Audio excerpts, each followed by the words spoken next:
Okay, so quick one on Liverpool's game against Crystal Palace in the FA Community Shield yesterday. First thing, I think my overall impression of the game was that it wasn't as bad as we are making out to be. It wasn't as bad as people are exaggerating it to actually be. I think that until Crystal Palace equalized to get the game to 2-2, they really didn't create very much. So I think sometimes some of the analysis that we do after games tend to be dependent on the result. So it's more of a result dependent analysis as against looking at the whole game and trying to make sense of what happened or trying to analyze the entire game. So I think Liverpool didn't play badly. The second thing I want to say is that the thing about people criticizing the defense and asking that we bring in another defender, I don't think this game had anything to do with personnel in terms of who was in the defense, because our defensive pair at the centre back was Van Dijk and Konate, and these are the starting centre backs. I don't know where you are going to get a better pair than these two for you to say that we need to bring in a defender, and because we didn't have a defender, a backup to these two players, that is why we lost the game, or that is why we drew and lost on penalties. So I don't think it was necessarily a defensive issue in terms of personnel. For me, I think the main issue was the defensive organization, the structure. In fact, if I'm not afraid, I usually don't want to pick out players and blame them for the results of the game. But I think to a large extent, the fact that we drew this game is heavily dependent on the way Van Dijk played or failed to play. So I think the 2 goals we conceded, Van Dijk was a bit culpable in the way he defended. Specifically, I'm referring to the offside trap. So Van Dijk was trying to play the offside trap on both occasions and it failed. And the thing about the offside trap is that when you are trying to play the offside trap, you should still be in a position to be able to recover if the flag doesn't go up. So you want to play the offside trap, but you shouldn't be flat-footed. And I think on both occasions, in both goals, right? Because in the first goal, Crystal Palace got a one-on-one, and we managed to deal with that, and then it came back again. So that is how come the goal came. So that first instance where they got the one-on-one situation, Van Dijk was flat-footed. In the second goal, the same thing happened. So he was the closest person to Ismail Assar before the pass came from Adam Wharton. But because he decided to play the offside trap, he wanted to step out. So after he stepped out, the ball came in, the pass went through, and he couldn't recover from that. So I think that was, if we need an explanation for why we conceded those 2 goals, I think the immediate cause was the fact that Van Dijk was a bit, I think sometimes the reason why you might play the offside is because you don't want to run and chase the striker who is one-on-one or breaking away. All right, so I've been playing, and normally I play as a defender, so I'm really aware of this. Sometimes you just don't want to run, maybe because you feel lazy, or you are not up to it, or you just feel that is the best way to deal with the situation. So you don't want to run, and you try to set the offside trap, and it fails. So I think that is basically what happened. Now, the remote cause of the fact that we drew this game, I think, is because the attack failed to convert the chances that we got. Because in my view, before they got the 2-2 draw, Liverpool had the chance to make it at least 3-1. We had the opportunities to make it at least 3-1. If I don't remember, even if I don't remember, I do remember 3 chances, 2 from Ekitike and 1 from Vets. So the first one from Ekitike was the header that he scuffed. The second one, I think he had a chance, he hit it over the bar, and Florian Wirtz also had a similar chance and hit it over the bar. So not to mention Mohamed Salah's opportunity, right? But that wasn't a big chance. So I don't want to hold it to him or to blame him for that too much. The third thing that I want to talk about is the midfield. I think the midfield partnership. I've seen a lot of people blame the fact that Gravenberch wasn't in the game, and that is why we lost, or that is why we drew the game. I think that is far from correct. The fact that Gravenberch didn't play wasn't the reason why we lost the game. I think the midfield that we played, Szoboszlai and Curtis Jones in the defensive midfield. Curtis Jones had a really good game. Don't forget that the equalizer to get the 2-2 from Palace came after Curtis Jones left the field. So after the coach took off Curtis Jones and Hugo Ekitike, that is when they got the equalizer, basically. So I think Curtis Jones did an okay job. It wasn't excellent, but he did an okay job. So Szoboszlai, on the other hand, I think had a weird game. He didn't really have an outstanding game. It wasn't a good game. He gave away a couple of balls in the midfield, and normally giving away possession in the midfield is very tricky, because usually when the midfielders receive the ball, the team is out of shape.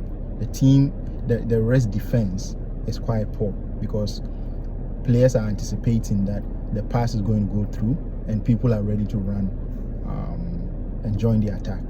So Szoboszlai lost the ball in about 2 or 3 occasions where they had a very good chance to score.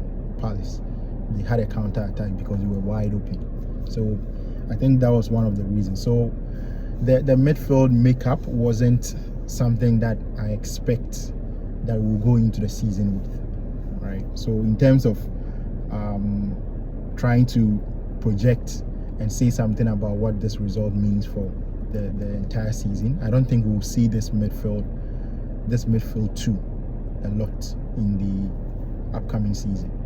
If anything at all, it is going to be Szoboszlai, McAllister, Szoboszlai, Gravenberch, or Gravenberch, McAllister. That kind of mix.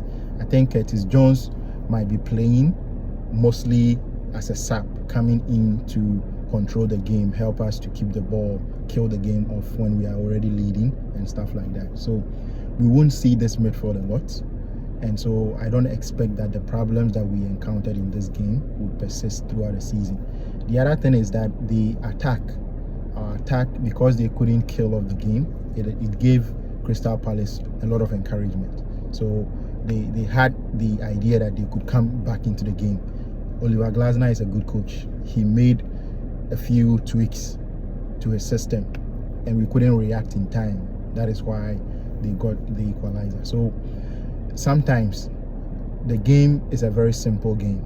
Football is a very simple game. Sometimes it comes down to taking your chances, and there is always such thing as getting punished for not taking your chances. So we got our chances. We had our moments and periods in the game where we dominated, and we should have gone ahead by at least 2 goals, and we didn't. So for me, after Crystal Palace got the equalizer, I knew that Liverpool were going to lose the game, even if it went to penalties. So I think that moving forward, what then do we learn from this game? For me, what I learned from this game is that it is not going to be smooth sailing throughout the upcoming season. The fact that we've bought players for high prices, they are quality players and all that, doesn't mean that everything is going to work smoothly right from the beginning. So I think that it is important that people tone down and have perspective over things. We shouldn't expect too much, right, from the season. Rival fans are going to try and say things to make it look like every loss or every draw is the end of the world, but I don't see it like that. I think that for me, my expectation is that in the first 10 games of the season, things are going to be a bit up and down. Where I expect that Liverpool is going to peak and take off would be somewhere around December. Because I think that with these new players, when we look at our back four, yesterday we started with a back four where 2 players were new. So you can tell that sometimes the organization setting the offside trap, the high line, or trying to hold the line was quite difficult. The line was always crooked. It wasn't a straight line at the back because they haven't played together for a long time. So they need more time together as a team. When we look at our forward line, we started with Hugo Ekitike up front. He is still getting to grips with the style of play, with the instructions of the manager, and it is going to take time, right? So I think that for me, I'm not saying that things are going to be so bad right at the beginning of the season, but I do think that it is not going to be smooth sailing. Our first 3 games, let me preview our first 3 games even before I end this video. Our first 3 games are against Bournemouth, Newcastle, and Arsenal.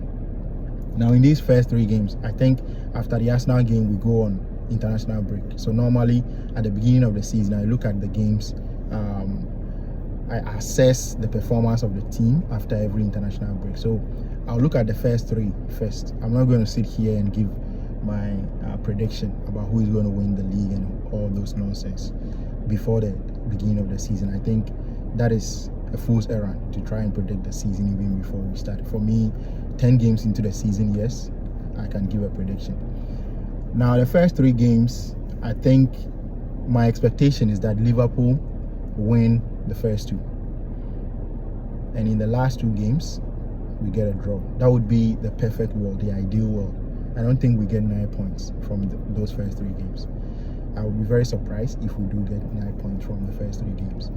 Also, when I look at those 3 games, I wouldn't be too surprised. I wouldn't be too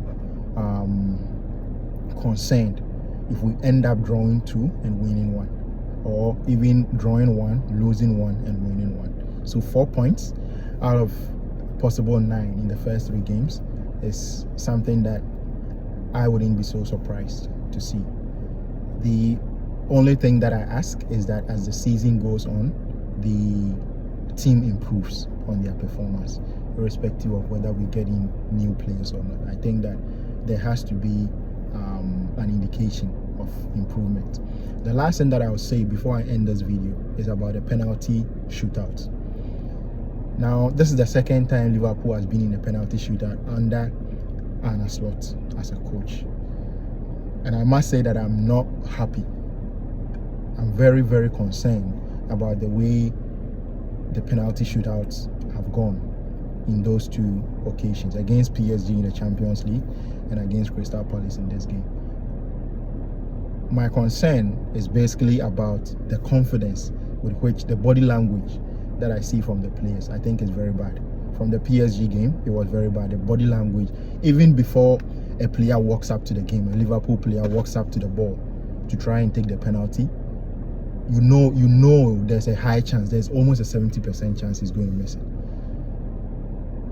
And I think under Klopp, I would give so much credit to Klopp and his coaching staff, because under Klopp, we had so much confidence. The players had some sort of arrogance going into penalty shootouts. They just knew they were going to win in the penalty shootout. You could see the confidence and the arrogance with which they approached penalty shootout. And I think that is not the case under Arne Slot. From what I've seen in the first 2 penalty shootout, it is not good. And if we are very serious about winning the Champions League, we should be ready to play penalty shootout at least once during that run. Because for you to win the Champions League, it involves a lot. You have to be ready for each and every eventuality. And I think Liverpool don't look ready for penalty shootouts. From what I've seen so far, we haven't looked like winning any penalty shootout. And you can't expect to win every game in regulation time. There are games where you would have to win in the penalty shootout. So I think if there is anything that I will criticize Slot and his backroom staff for, it is how they have dealt with penalty shootout. I don't think they've taken it very seriously, and I think that should change. Thank you.